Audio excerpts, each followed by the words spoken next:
Hola chicos, buenas tardes, ¿cómo están? Espero que anden muy bien. Díganme cómo vienen llevando las actividades hasta el momento. Me gustaría saber que haga un poco de feedback de parte de ustedes. Veo que más o menos son siempre los mismos los que interactúan. Hay muy poquitos de ustedes que no estoy teniendo noticias, así es que yo me voy a comunicar por privado. Pero me gustaría saber si el ritmo que llevamos es el correcto, si podemos ir un poco más rápido o si están muy atorados, no sé cómo van con el resto de las materias. Bueno, les cuento que terminamos la unidad número 1. Ahora me gustaría que veamos un poco en el programa. Ahora, retomando la presentación anterior, la vamos a unir con la de hoy y hablábamos del concepto de vista. Vamos a relacionarlo con lo que les puse en la definición de imagen. ¿Por qué? Porque siempre se usa la metáfora para crear las aplicaciones web. ¿Qué es una imagen? Como les decía el otro día en la definición, una imagen es una representación de algo que no está, ¿sí? Entonces yo les ponía el ejemplo, sobre todo ahora en época de pandemia, recuerdos de vacaciones, recuerdos de momentos felices, de lo que sea. Yo miro una foto y de alguna forma mi memoria o mis recuerdos se transportan a un momento en el que fui feliz, en el que disfruté de algo, ¿sí? Entonces esta es la importancia de la imagen. En este caso estamos hablando de sentimientos de melancolía, pero ¿qué pasa cuando yo estoy en la computadora y voy a buscar un archivo? Bueno, voy a ir al icono que se parece a una carpeta para encontrar ese archivo. Si bien ahí no hay una carpeta porque no hay, lo que hay es un icono, se entiende que yo estoy hablando de una carpeta dentro de la computadora. Bueno, esto es fundamental porque nosotros al trabajar en una computadora, en el ciberespacio, siempre vamos a hablar de imagen y tenemos que ser conscientes y saber el impacto o el resultado que tienen las imágenes en el usuario o en la persona que va a estar navegando en las aplicaciones que nosotros creemos. Bueno, para arrancar la unidad 2 vamos a ver algunos conceptos que son importantes a tener en cuenta cuando hablamos de diseño interactivo, como es el título de la unidad número 2, y está basado en un libro de un español que se llama, el libro se titula El guión multimedia y el autor se llama Bo Bouza, ¿sí?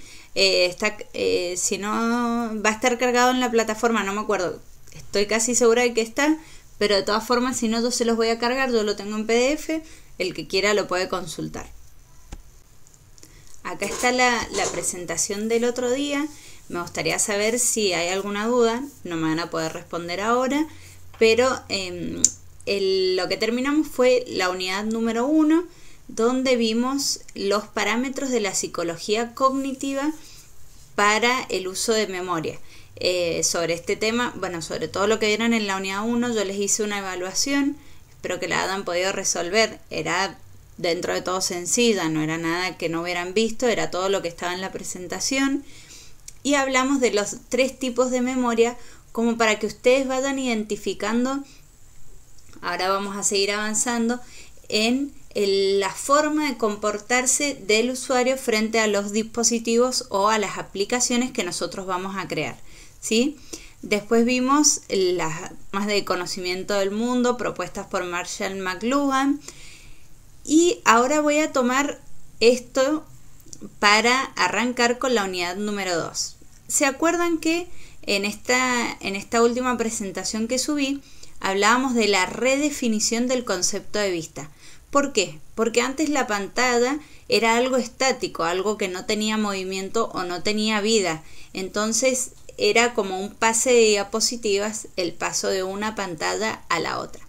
Ahora hablamos de redefinición del concepto de vista porque añadimos elementos que le dan vida a la pantalla, ya sea a través del movimiento, a través del sonido, pero sobre todo a nosotros nos van a interesar otros factores o elementos que le van a dar vida a esta pantalla o a esta nueva vista, y que van a ser los elementos que van a hacer o ayudar en la interacción entre el usuario y la máquina o la aplicación. Bueno, después hablamos de imagen. Esto, si tienen alguna duda, ya saben que por supuesto que pueden consultar lo que necesiten. Hablamos del discurso, hablamos de las diferencias entre cine y televisión. Bueno, la verdad es que tenía bastante información la última clase. El principio de múltiple entrada. Nosotros en la presentación de la clase anterior hablábamos de las formas en las que puede recibir la información el receptor, que son los canales por los que va a viajar la información. Hablamos que en los productos multimedia tenemos la imagen, el sonido, el texto y el video. Entonces, ahora les voy a contar estos son parámetros de la psicología cognitiva. ¿Por qué vamos a hablar de esto? Y seguimos hablando. El otro día hablábamos de memoria, que son las formas en las que el usuario recuerda la información o utiliza la información que tiene en su cabeza para interactuar con los dispositivos. La psicología cognitiva estudia la forma del almacenamiento del conocimiento que tenemos las personas, del mundo que tenemos alrededor. ¿Por qué es esto importante? Porque siempre tenemos que tener presente que nosotros creamos productos, diseñamos productos para usuarios específicos. Entonces es importante, fundamental, conocer a este usuario. Entonces tenemos que saber de que nosotros tenemos 3 formas de conectarnos con el conocimiento que percibimos del mundo exterior. Una forma o un parámetro es el cognitivo. Tiene que ver con la estructura de la información. Sería lo que nosotros aprendemos en la carrera, cuando estudiamos, todo lo que tenga que ver con el conocimiento, ¿sí? Más duro. El parámetro afectivo tiene que ver con un impacto afectivo. Esto que les decía yo de recordar una playa porque me recuerda un momento de mi vida en el que fui muy feliz. Tiene que ver con algo afectivo más allá del acordarme las coordenadas del mapa que me indicaban dónde era la playa, a cuántos kilómetros quedaba de la ciudad. ¿Sí? ¿Se entiende la diferencia? Y la experiencia previa tiene que ver con esquemas mentales que yo ya poseo. Por ejemplo, nosotros estamos hablando ahora de esto y seguramente ustedes lo van a poder conectar con algunos temas que vieron en diseño de interfaces de segundo año, o a veces hay cosas que vimos en el secundario de forma aislada y ahora le encontramos una coherencia, entonces nos permite meterlo en una estructura. Entonces, ¿qué es lo que queremos transmitir nosotros? No queremos transmitir información. Nosotros vamos a generar una experiencia con un usuario que va a utilizar el producto que nosotros vamos a realizar. Entonces esto es importante. Hay veces que sí vamos a transmitir información, pero no es que simplemente transmitimos información, porque hay un montón de reglas y factores que tenemos que tener en cuenta para realizar. Tenemos el principio multicanal. Acá hay un esquemita que nos va a guiar en este principio. Lo primero que tenemos es un mensaje, ¿sí? Bueno, este mensaje yo lo voy a transmitir con una aplicación multimedia. Dentro de esta aplicación multimedia, nosotros sabemos que hay diferentes canales por los que puede viajar la información. ¿Se acuerdan el ejercicio que hicieron ustedes en el foro? Bueno, esto es lo que yo quería que notaran ustedes. Hay veces que la información que tenemos que transmitir no es fácilmente traducible en imágenes. Entonces tenemos que sí o sí apoyarnos en textos externos. ¿Cuál es la característica de este principio? Es que la información va a viajar en diferentes canales según el diseñador o el productor de esa aplicación lo determine, pero de manera sincronizada, ¿sí? ¿Qué quiere decir sincronizada? Que van a tener un sentido si viajan de manera conjunta, o yo voy a establecer la forma en la que tienen que viajar la información a través de estos canales. Por ejemplo, si yo voy a mostrar una imagen que es importante o que es impactante, tengo que pensar bien que el peso de la imagen no demore demasiado en cargarse, porque si el lector, por ejemplo, hablando de un diario, como analizamos la semana pasada en el foro, si yo pongo una imagen que es impactante, por ejemplo, voy a utilizar un ejemplo muy feo, pero cuerpos apilados en las calles de Xiwan. Bueno, si yo leo primero el epígrafe, ya la imagen no es que no va a tener sentido, pero no tiene el mismo impacto a si yo me encuentro con la imagen sin saber de qué se trata. Entonces, esto es lo importante cuando yo les digo que tienen que viajar de manera sincronizada. En general, vamos a usar más de un canal, porque recuerden que todos los elementos compositivos de esta nueva pantalla o este nuevo concepto de vista van a tener información que va a determinar que va a ser importante para el usuario. Bueno, la sincronización de los canales está al servicio del mensaje. Como les decía recién, es muy importante que se respete esta sincronización. Y hay que diseñar pensando en el conjunto de pantallas. Esto, volviendo al concepto de vista, no son pantallas separadas, sino que son parte de un sistema. Principio de interactividad. Ahora vamos a ver algunas reglas básicas para saber que se da la interactividad, pero es muy importante que nosotros tengamos en claro lo que les decía. Es que va a haber una persona o un grupo de personas que van a estar interactuando con una aplicación que nosotros creemos.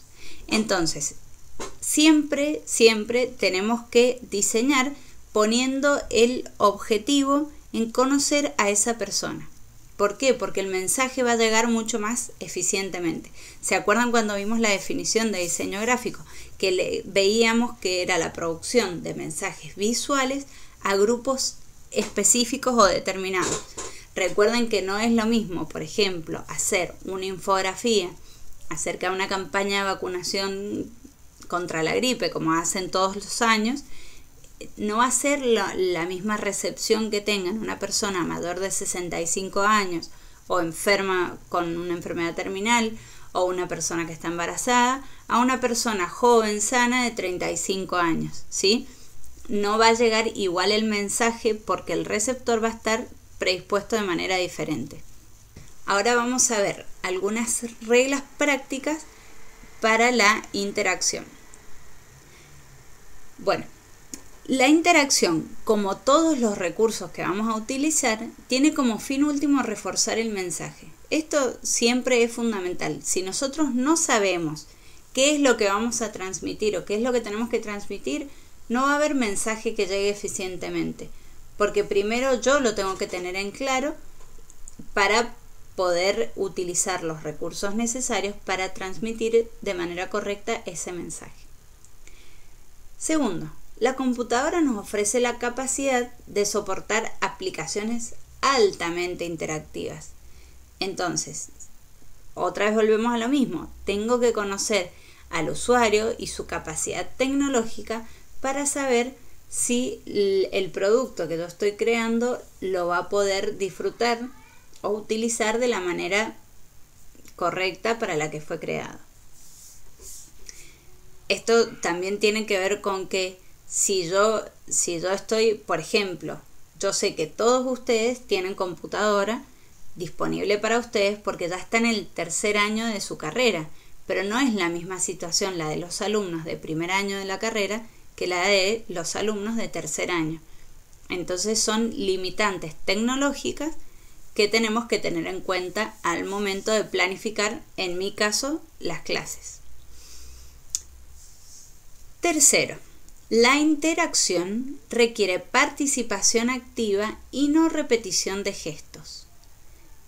Que yo lleve al usuario a apretar botones de manera compulsiva no quiere decir que mi aplicación vaya a ser más interactiva, sino que va a ser repetitiva.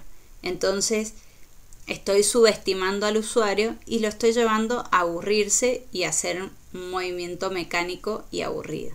Entonces, no hay que confundir, no es que siempre la interacción es buena y suma, sino que la interacción realmente debe requerir de un esfuerzo por parte del usuario.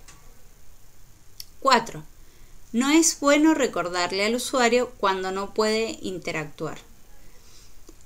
Esta regla práctica tiene que ver con... hay veces, bueno, lo van a ver ustedes, hay veces que cuando una acción no está permitida, podemos ser sutiles. Por ejemplo, hay aplicaciones, por ejemplo, bueno, muchos la deben conocer, Canvas o diferentes aplicaciones que tienen recursos gráficos, FreePic, Photoshark, donde encuentran recursos gráficos y hay versiones gratuitas y versiones pagas. Las versiones pagas, por ejemplo, simplemente tienen una coronita, entonces yo no necesito que la aplicación o la página me ponga un prohibido gigante como para que yo entienda que no puedo utilizar o disponer de ese recurso. Yo ya viendo ese icono entiendo que es un recurso pago, entonces no necesito que aparte la aplicación haga sonar una alarma cuando yo lo toco y tengo la versión gratuita. ¿Se entiende? Quinto, la interacción no es solo entre el usuario y la máquina.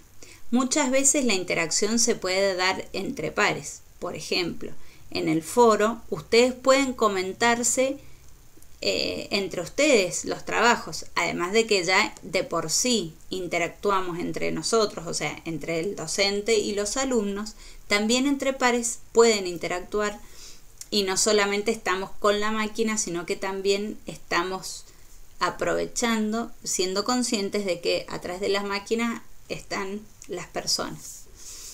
6. La interacción nos permite tener un registro de datos descriptivos de la conducta del usuario. Bueno, esto también es importante, porque ustedes saben que con los clics podemos obtener muchísima información, entonces no es un dato menor y es algo que a nosotros nos va a ir guiando al momento de iterar cuando sea necesario. Saber si estamos haciendo pasos de más, pasos de menos, y toda la información que nosotros podamos recolectar del usuario siempre va a ser súper valiosa. Tenemos después el principio de libertad. Como les decía recién, en una de las reglas prácticas de la interacción es que el usuario no necesita que le recuerden estrictamente cada vez que da un paso en falso. Con la libertad pasa un poco lo mismo. ¿Qué pretendemos nosotros? Que el usuario, por supuesto que siempre va a seguir un camino o va a haber una secuencia determinada, pero nosotros tenemos que buscar la forma de que él crea que es libre, que él está haciendo su propio camino y explorando la aplicación de manera libre. Entonces, lo importante es tener en claro si el usuario toca A, qué pasa si toca A, y si el usuario toca B, qué pasa si toca B. Pero puede llegar, como muestra acá el esquema, si el usuario tiene que ir del 1 al 4, bueno, yo puedo buscar la forma de que el usuario vaya del 1 pasando por el 2, pasando por el 3 y pasando por el 4 sin que él se dé cuenta. No es necesario que ese recorrido sea estrictamente lineal y que haya un solo camino. Puedo buscar la forma de que vaya en diferentes direcciones y llegue al mismo resultado. Entonces vamos a decir que una aplicación va a estar bien diseñada cuando el usuario se cree que él va estableciendo el recorrido o haciendo su propio camino. Cuando está mal diseñada decimos que es cuando hay una secuencia lineal de contenidos y etapas. Acá voy a hacer una salvedad.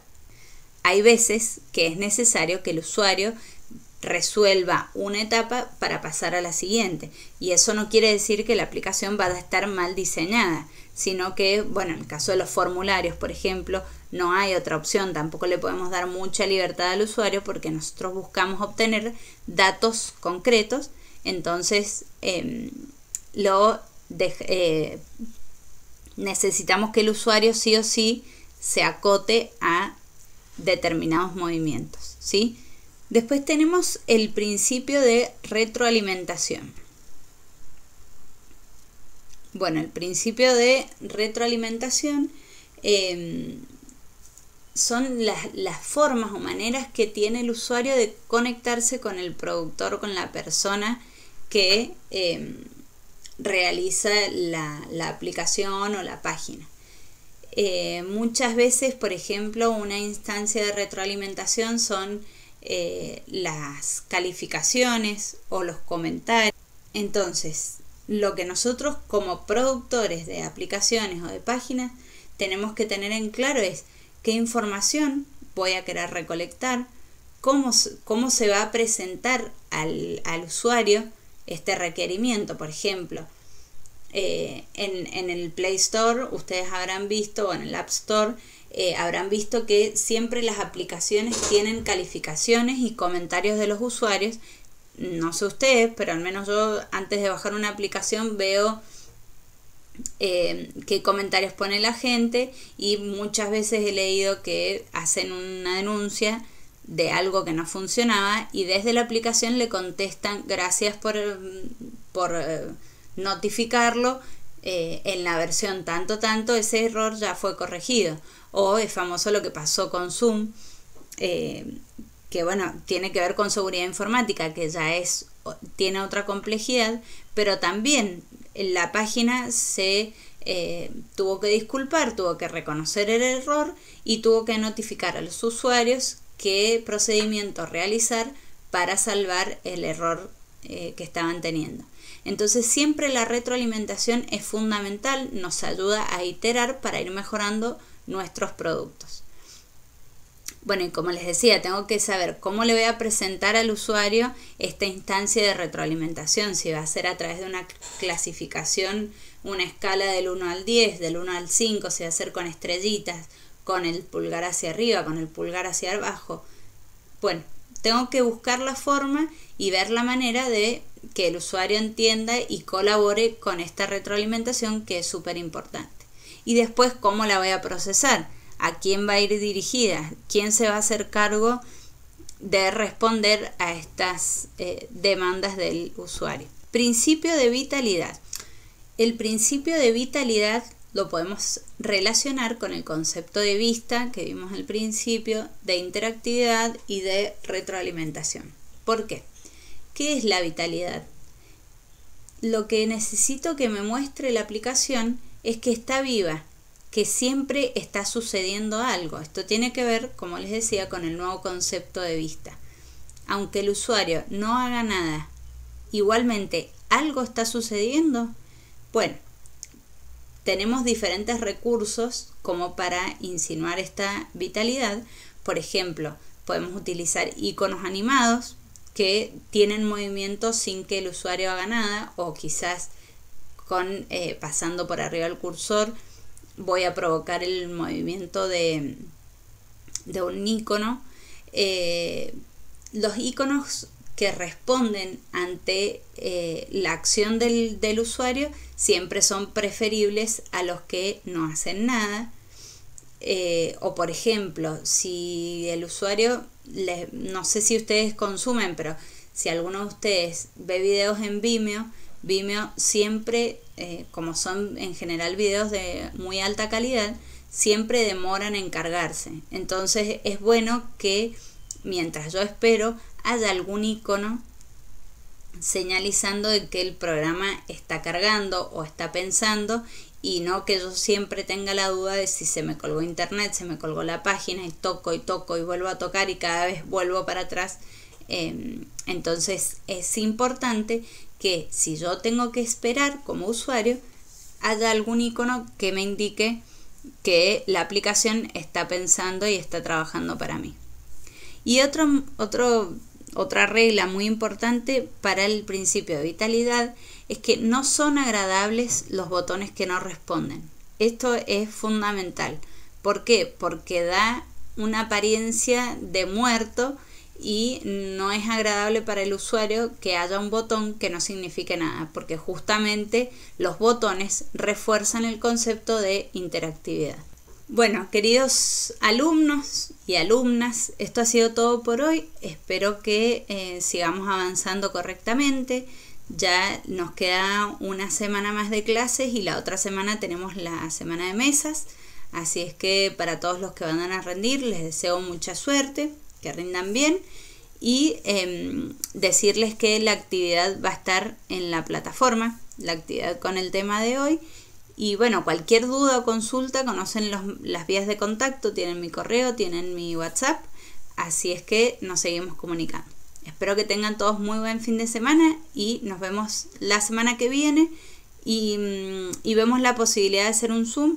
Algunos me contestaron, no sé si todos tienen la posibilidad de conectarse a la hora de la clase, pero bueno, ya voy a hacer un Google Docs, así nos ponemos de acuerdo. Chicos, que anden muy bien, adiós.